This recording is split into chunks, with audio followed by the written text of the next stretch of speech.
عقیده و اندیشه و انگاره برخی از حامیان و دفاعگران ساخته و صنعی دین اسلام نفری آگاه و صاحب ذهن را متحیر و محزون می کند. هرچند که بنابر باور علم اسلام به ذات خود ندارد عیب و نقص و در آن تغییر و علاوه ها هیچ امکان ندارد و آن زیر دفاع خود تولیدگری آن است. در برابر آن برخی از عرب ستایان تاجیک خود را سپر آن گرفتنی می شوند. شاید این رفتار ایشان برای چندین نفران باعث پسند هم باشد و در دلی با نام عارفان جای بگیرد و ریتینگ خود را بیفزایند و در معرکه های لذیذ بالا گذر بفرمایندشان. به هر حال کسی زیت نیست و آش شود این اقدام، اما برای افتیدن به بهشت سنگ زدن به تاریخ خلق خود هرگز کافی نخواهد بود. اسلام را در دهر و دیر میلیاردها برگزیدند و در حال افزایش است و برملاست که به دستگیری نفر نیاز ندارد، ویژه مردم تاجیک. باور کنید این قدر مردمی ما در این راه پاتیلیکک می کنند، یگان عربی بدوی نمی کند و حتی سری تهی مغز آنها را پروای پریشان نمی کند و عموماً در مصیبت یگان مسلمان غمشریک هم نیستند و نخواهند بود و تعلیمات مومین برادری مومین را بر وقت از یادشان زدودند تا ابد. نیست و ناپدید و تیت و پریش شدنی چند ممالک عرب طول زمان اواخیر دلایلند بر گفته های ما. در برابر اسلام ما نباید از ارزش‌های ملی و تاریخ و فرهنگ خود فراموش بکنیم، زیرا کوششی با اسطوره و افسانه تبدیل آن و یا بافته و دروغ برآوردن آن خدمت به دیگر ملت است و خیانت به ملت تاجیک. بر وقت دانستم آن چیزی را انسانیت اثبات کرده است آن را علم گفته و آن چیزی را که ذهنش توان قبول را ندارد آن را به رفع اسطوره و افسانه پرتافته. سالهای آخر مشاهده می شود که گرد و ونای دین زردشت و کتاب مقدس آن اوستا بحث و مناظره به حد زیاد است بین روحانیان تاجیک. چرا تاجیک را قید کردم؟ چون که در یگان دولت اسلامی نه به زردشت کار دارند و نه به اوستا، بجز از ناآگاهان تاجیکستان و طالب افغانستان، و به آن چنین ملامت و تحقیر را روا می بینند که عرب انگشت حیرت می گزد که چنین اندیشه ها عهد در سر آنها نه راه یافته و نه جا گرفت. این قدر بدبینی و بدگامی به سون تاریخ و فرهنگ خیش و تاجیکفابیا از کجاست؟ منظور ایشان بگردانیم که این قدر تعلیمات و سخن و گپ‌های در اوستا آمده است که به عقل آدمی چندین هزار سال پیش به هیچ وجه نمی گنجد، الا اگر آن سخن خودی خداوند نباشد. به یک خدایی مردم را نخست محض حضرت زردشت خوانده است و چون در قرآن این عمل را به حضرت ابراهیم علیه السلام ربط می دهند، حدس زدن ممکن است که این هر دو یک شخصیتند با دو نام.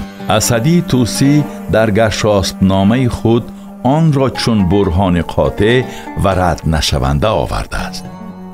بنابر انگاره بعضی ها که دین زردشت اسطوره است و نه دین، همگی دلیل را میاریم که از کتب آسمانی است. سوره ایمان ما را وادار می کند که ایمان بیاوریم به ملائکه ها، به کتاب ها و پیامبران خداوند. پس توقف می کنیم سر یکی آنها، یعنی 4 کتاب آسمانی، واضح‌تر به یکی این کتاب، تورات. آخر ما ایمان آورده ایم که شک نداریم.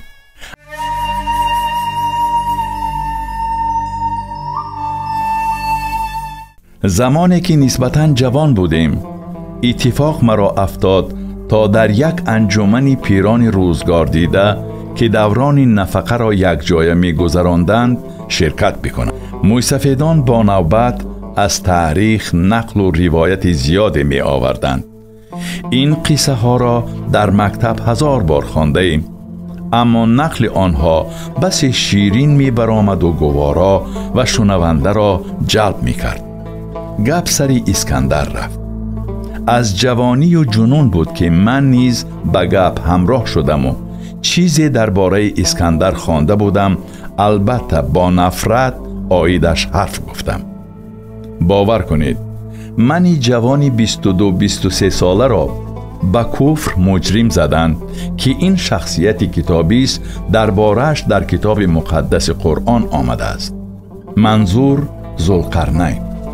و تو چی حق داری از این شخصیت ناسزا میگویی؟ پیش نظرم چندین اسکندرنامه ها رسید که فقیهان شاعری مقتدری تاجیک و فارس نوشتند و چون کلاسیکان برام اعتلانند به فکر موسفیدان اندک راضی شدم. اما دومی این مسئله را از همان وقت سر ندادم تا کنون و اکنون میفهمم که اگر منظور کلاسیکان ما در اسکندرنامه هایشان اسکندری مقدونی، الکساندر مکدونسکی باشد، عذر با وجود 100 احترام و اعتقاد داشتنم نسبت ایشان میگویم که در راه غفلت و غلط افتادند همه آنهایی که اسکندر را شاه عادل خواندند. اگر چنین ادیبان شهیر جهانی اسکندر را ذوالقرنین پنداشتند، از پیران ناخوانده که قصه ها را از دهان نسل پیشین شنیدند چی گیله؟ تنها داستان سرای مقتدر و زبردست ابوالقاسم فردوسی در شاهنامه بیزوال خود اصل را به ما صحیح و روشن و دقیق پیشنهاد نموده، آبرز اسکندر تاریخی را همچون شاهی ظالم و خونخوار تجسم کرده است.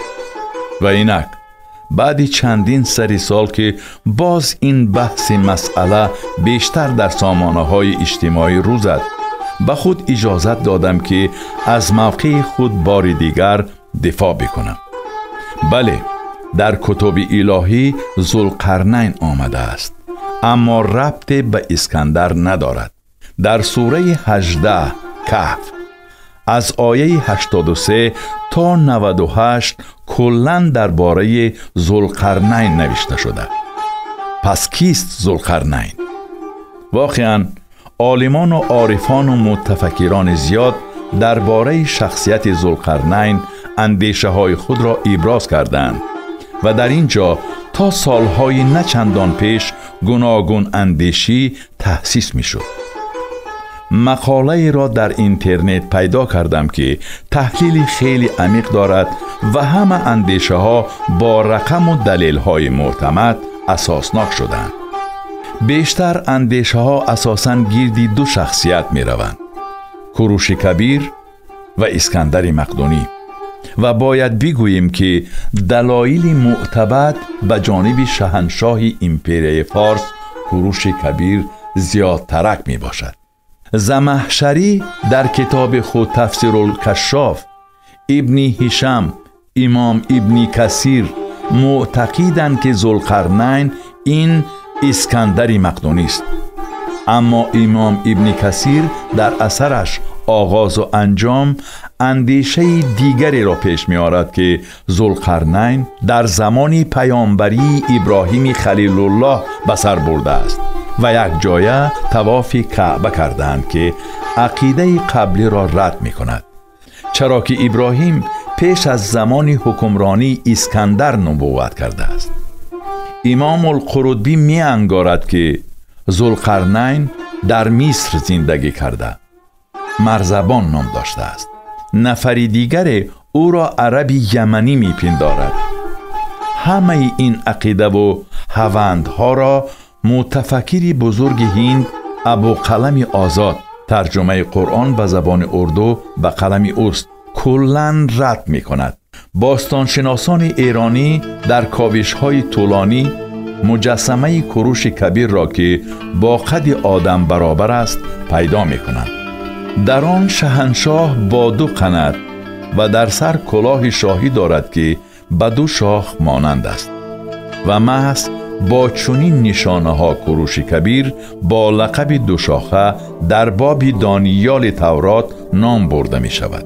در سرچشمه ها هیچ نهان نیست که کروش بابلستان را ضبط می کند و مردم یهود را، بنی اسرائیل، به وطنشان بر می گرداند و تا حال این مردم به شاهنشاه بزرگ ارج می گذارند و محض او همچون شاهی نجات بخش و عادل شناخته می شود، نه دیگری.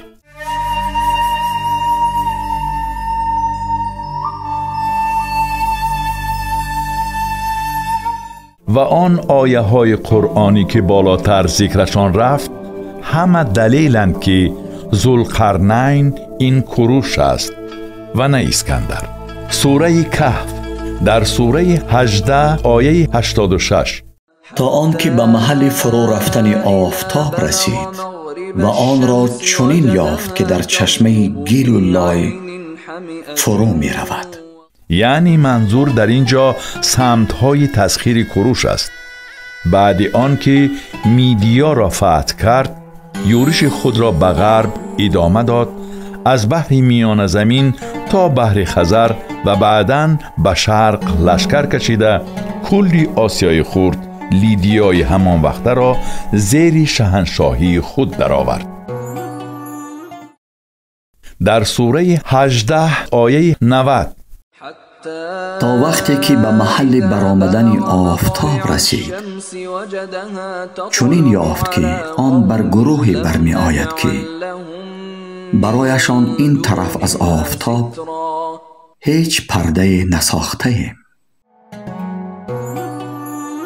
بنابر نگاشته مورخ یونانی هیرودوت، مراتبه سیوم کروش به شرق لشکر کشیده مرز و بوم خود را به سیردریای آسیایی میانه رسانیده است.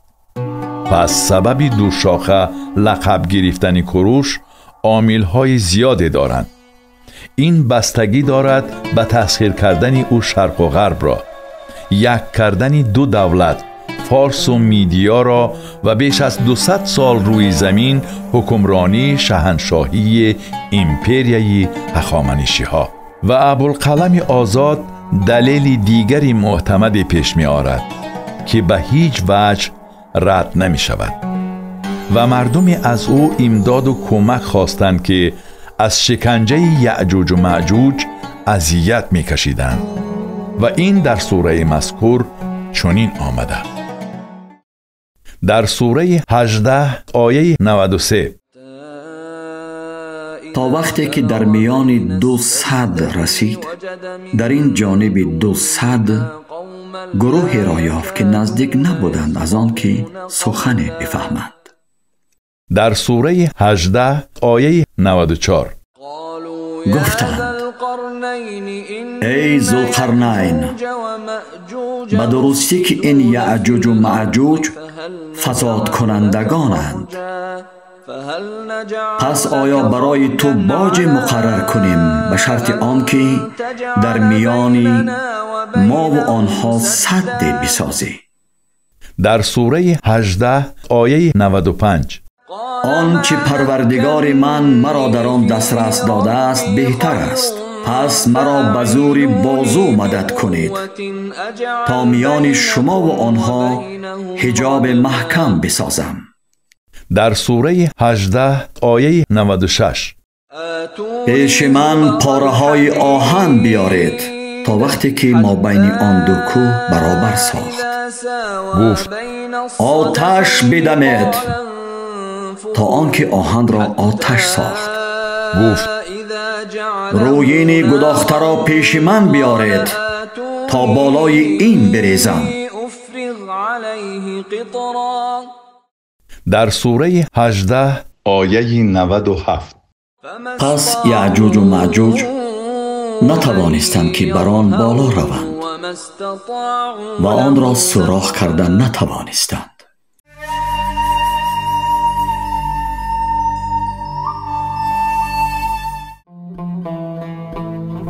و طوری می‌بینیم همه این کارنمایی های ذوالقرنین است که در کتاب مقدس قرآن آمده. پس کجاست آن دیوار و یا سد آهنین. مگر نشانه های تاکنون از آن باقی مانده است؟ سد ذوالقرنینی کجاست؟ به عقیده آزاد این سد بین بحرهای سیاه و خزر که قطارکوه‌های قفقاز جایگیر شدند ساخته شده است و حدسی که بعضی عالمان میزنند گویا این دیوار چین و دیگر سدها باشند بالکل نادرست میبرایند، چرا که بزرگترین سد دنیا دیوار چین قریب 300 سال بعد زندگی کوروش ساخته شده است و ترکیب آن یگان میده آهن و میس ندارد. بعداً این چه زبانی است که مردمی مظلوم با آن گپ میزنند و برای کوروش و دیگران بیگانه و نافهما بود؟ البته این زبان گرجی است که به شاخه زبانهای هند و اروپایی شامل نمیشد و از زبانهای ترکی و رامنی تفاوتی بی‌حد دارد. زبان گرجی تا حال نادرترین زبان جهان محسوب می شود. در مأخذهای ارمنی این سد به خق گورایی و یا کبن گورایی یادرس شده است که معنایش گذرگاه گوریش کوروش می باشد و در ترجمه زبان گرجی باشد آن دری آهنین آمده است. برای معین کردن شخصیت ذوالقرنین که دو شاه کوروش و اسکندر را به آن نسبت می‌دهند یگان دلیل به نفع دومی نیست و همه دلیل‌های استوار در تورات، قرآن و فکت و رقم‌های مورخان آورده برخلاف عقیده عربگرایان تاجیک و علمای پیشین و معاصر عرب شهادت می‌دهند که ذوالقرنین و کوروش یک شخص میباشند و به این اندیشه آورده ابوالقلم آزاد عالمان معاصر موافقند. اما مقصد مطلب ما آن است که پاسخ بگیریم مگر دین زردشتی و کتاب مقدس آن اوستا تخیلات خام و خطلند؟ البته که نه.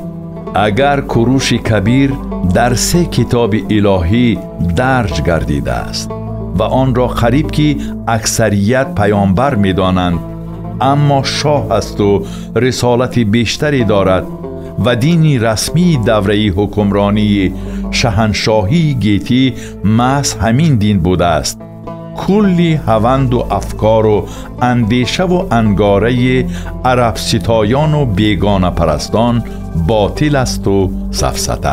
مقصد ما کسی را دعوت به دین کهن نیست.